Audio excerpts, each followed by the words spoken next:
Assalamualaikum. Selamat tengah hari semua ya. Dari pemborong kerepuk Ayoko 252 di lokasi Alur Kuda. Jalan Bukit Tobing, Seberang Takir, Kuala Terengganu.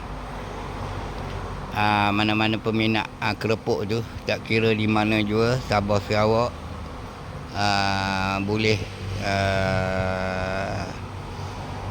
boleh order melalui pos di mana jua anda berada. Lokasi di Alur Kuda, Jalan Bukit Tobing, Seberang Takir.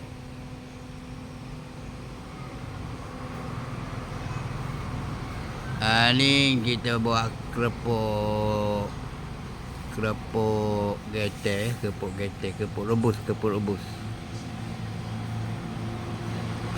Tukang getek pun apa nak getek mana tu.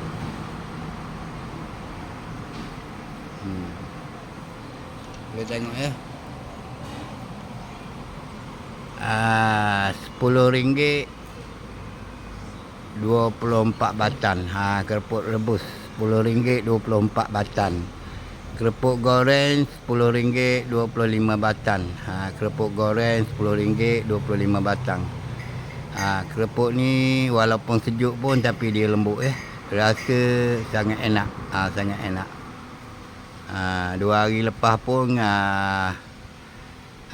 Datuk Ali Syukri yang mari borong kerepuk dekat pemborong kerepuk Ayoko ni. Ali Syukri yang mari di lokasi kita tu, dan juga Datuk Jalaluddin Hassan tu.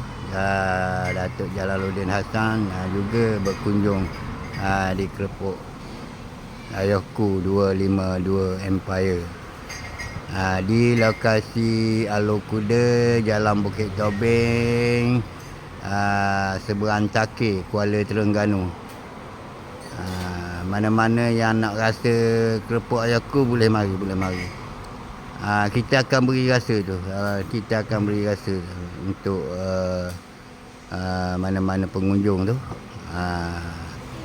Di lokasi Alur Kuda, Jalan Bukit Tobing, Seberang Takir, Kuala Terengganu.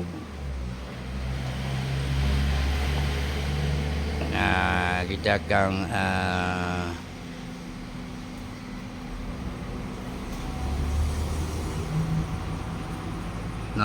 nampak tu muka pun sungguh getek tu.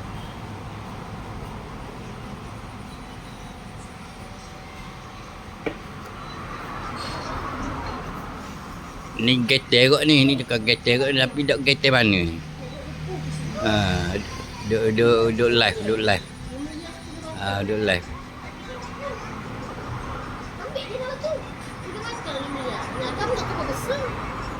Di sini pun ada jual jambu asam buah, jambu asam buah, air jambu original, dan juga ayam guting, dan lain-lain. Kerepuk keping pun ada, kerepuk sira pun ada, kerepuk wikyung pun ada, goreng wikyung, rebus wikyung, semua ada.